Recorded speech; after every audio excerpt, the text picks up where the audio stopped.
जय हिंद। इस वीडियो में हम पढ़ेंगे सत्य की जीत खंड काव्य, जो कि क्लास 12 बोर्ड एग्जाम में ये 5 नंबर में पूछा जाता है और आपको ये भी बताएंगे ये किन किन जिलों के लिए करना होता है। ठीक है, तो देखिए, सत्य की जीत खंड काव्य के आधार पर द्रौपदी का चरित्रांकन कीजिए। यानी कि सत्य की जीत खंड काव्य के आधार पर द्रौपदी का चरित्र चित्रण करना है। ठीक है, और आपको हम ये बताएंगे कि देखिए यहाँ पर देख सकते हैं किन किन जिलों के लिए है ये। बिजनौर, रामपुर, पीलीभीत, लखनऊ, झांसी, इटावा, बदायूं, बलिया और प्रतापगढ़। जितने भी स्टूडेंट्स इन सभी जिले के हैं वे इस क्वेश्चन को तैयार करेंगे और यहां से आपके 5 नंबर बिल्कुल फिक्स होने वाले हैं। देखिए यहाँ पर आप देख सकते हैं क्वेश्चन नंबर 7 में जो खंड काव्य है उसकी अधिकतम शब्द सीमा 80 है। यानी कि आपको केवल 80 शब्द में लिखना है और आपके यहाँ से 5 नंबर बिल्कुल फिक्स हो जाएंगे। वीडियो को एंड तक देखते रहना। तो देखिए, सबसे पहले इसमें एक लाइन लिखेंगे कि द्रौपदी सत्य की जीत खंड काव्य की नायिका है। यानी कि जो सत्य की जीत खंड काव्य की जो नायिका है वो कौन है? वो द्रौपदी है। ठीक है, इसमें हम द्रौपदी का चरित्र चित्रण करने वाले हैं। यानी कि आगे लिखेंगे द्रौपदी का चरित्र चित्रण इस प्रकार है। इतना लिखने के बाद आप फर्स्ट हेडिंग लिखेंगे इसमें विवेकशीला। यानी कि इसमें लिखेंगे द्रौपदी पुरुष के पीछे पीछे आंख बंद कर चलने वाली नारी नहीं, वरन विवेक से कार्य करने वाली नारी है। बिल्कुल एकदम सिंपल है, समझ गए होंगे। ठीक है, यानी कि जो द्रौपदी है ना वो पुरुष के पीछे पीछे आंख बंद करके कार्य करने वाली नारी नहीं है, वो एक विवेक से कार्य करने वाली नारी है। ठीक है, इस प्रकार से आप 1-2 लाइन बनाकर लिख सकते हैं। उसके बाद देखिए सेकंड हेडिंग लिखेंगे साध्वी। ठीक है, तो देखिए किस प्रकार से जो द्रौपदी है वो एक साध्वी भी है।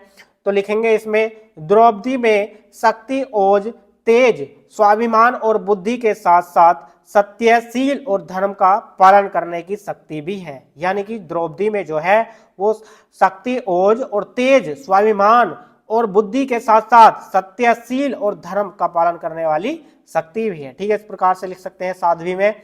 ओजस्वनी, तो इसमें लिखेंगे सत्य की जीत की नायिका द्रौपदी ओजस्वनी है। यानी कि जो सत्य की जीत की जो नायिका द्रौपदी है ना वो एक ओजस्वनी है। ठीक है, अपना अपमान होने पर वह सिंहनी की भांति दहाड़ती, यानी कि दुशासन द्वारा केस खींचने के बाद वह रौद्र रूप धारण कर लेती है। ठीक है, यानी कि वह किसी का भी केस खींचने के बाद वह अपना रौद्र रूप यानी कि अपना भयानक रूप दिखा देती है द्रौपदी। ठीक है, इस प्रकार से आप लिख सकते हैं। 4th पॉइंट लिखेंगे इसमें। उसके बाद यहाँ पर नारी जाति का पक्षधर, यानी कि नारी जाति का पक्षधर सत्य की जीत की द्रौपदी आदर्श भारतीय नारी है। यानी कि जो सत्य की जीत की जो द्रौपदी है ना वो आदर्श भारतीय नारी है एक। ठीक है, उसमें अपार शक्ति, सामर्थ्य, बुद्धि, आत्मसम्मान, सत्य, धर्म आदि गुण विद्वान है। कौन कौन से हैं? यानी कि अपार शक्ति है, सामर्थ्य, बुद्धि, आत्मसम्मान और सत्य, धर्म आदि गुण ये हैं विद्वान है। ठीक है, उसके बाद देखिए इसमें लास्ट हेडिंग लिखेंगे निष्कर्ष।